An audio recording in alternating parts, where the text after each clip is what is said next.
To determine the age of the drones at any time, color marking immediately after hatching has proved to be a very useful procedure. The drones can then forage freely until needed. 6 days, the queen is sexually mature.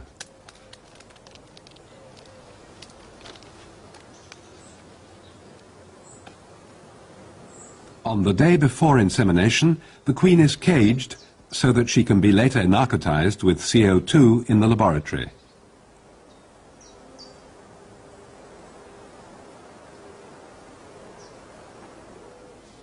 This treatment takes about 5 minutes, and it helps to accelerate the onset of egg laying. Until she is inseminated, the queen is returned to her nuclear colony. Hygiene is essential in the insemination laboratory.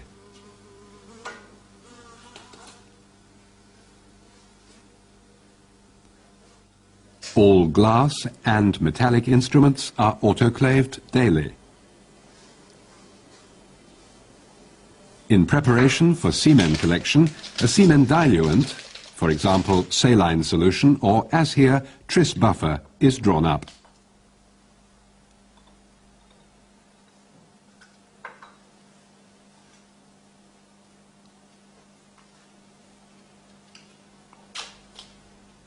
The liquid is sterilized by microfiltration.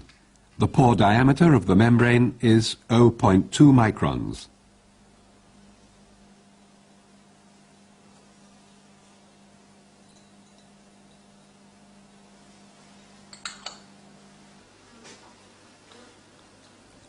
Now the insemination syringe is filled with the buffer solution.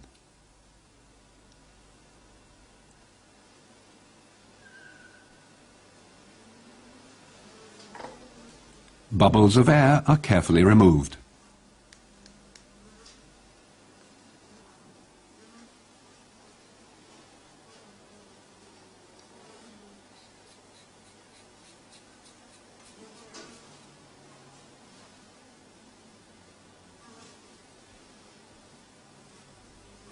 The syringe is assembled and the column of liquid advanced to the front, save for a small bubble of air at the tip of the glass tube.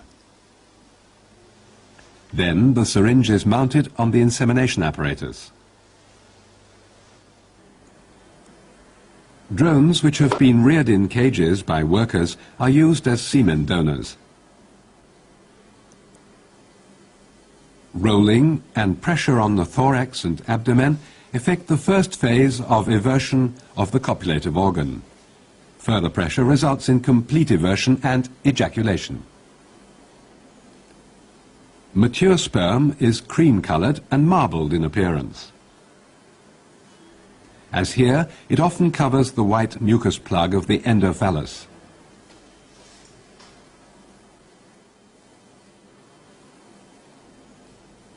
Using the glass tip of the insemination syringe, merely touch the surface of the semen covering. In aspirating the sperm, none of the mucus should be allowed to penetrate into the syringe, thus preventing the cannule from becoming obstructed by a mucus plug. Similar to the natural mating process, the semen of several drones is aspirated in portions. A minimum of 8 microliters are required for insemination.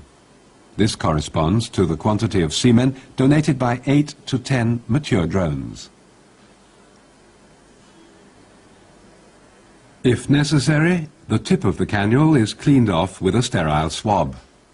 A drop of diluent closes the capillary to prevent the semen from desiccation. Now the syringe is ready for insemination. The term sperm homogenization implies that the semen of, say, several hundred drones is blended to increase genetic diversity.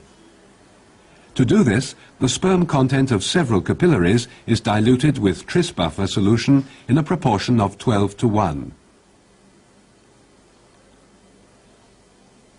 Every operation must be carried out under ultra-clean conditions, because a single contaminated portion would adulterate the entire batch of semen and endanger all the queens of an insemination series.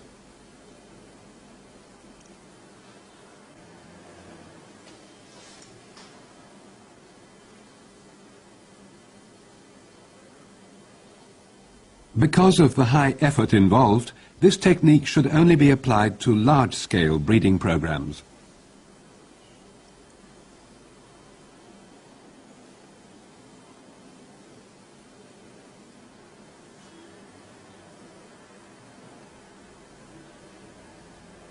A pipette is used to mix the suspension thoroughly and fill it into a special centrifuging tube.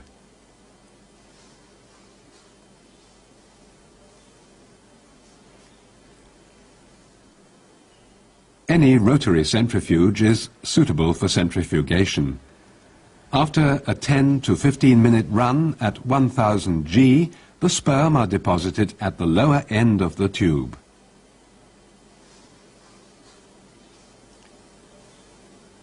The clear supernatant is removed and the plastic tube is cut off on a level with the surface of the sperm.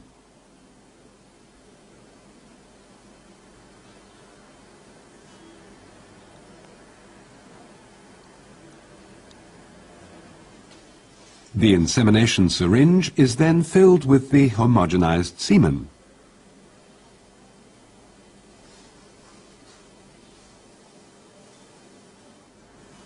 A queen who was treated with CO2 on the previous day is placed headfirst into the retaining tube.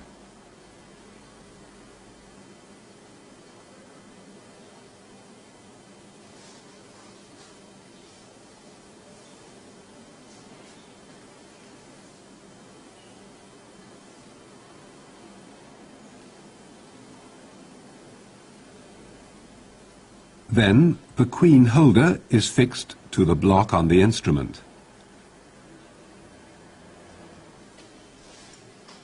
A whiff of CO2 helps to immobilize the queen. To control the dose of gas, it flows through a washing flask.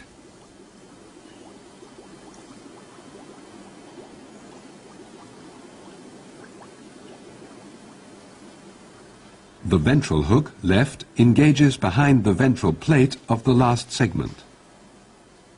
The dorsal, or sting hook, in this case a perforated hook, exposes the sting chamber. The sting lancets and epidermal folds are now visible.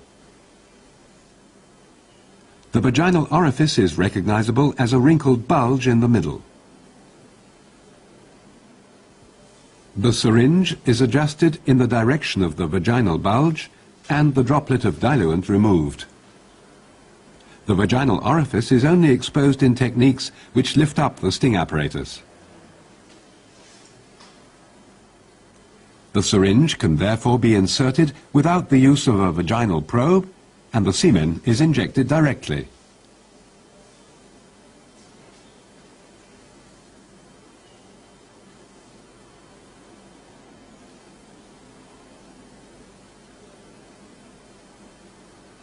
This concludes the insemination procedure. The syringe and the hooks are removed.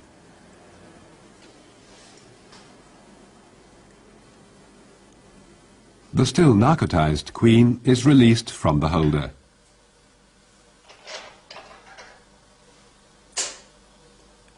Clipping one wing prevents her swarming later on, but it is nonetheless essential to cover the entrance of the mating cage with an excluder as well. Bee candy seals the cage and the queen is returned to her hive. The more favorable the brooding and temperature conditions are for the queen, the sooner she will begin to lay eggs.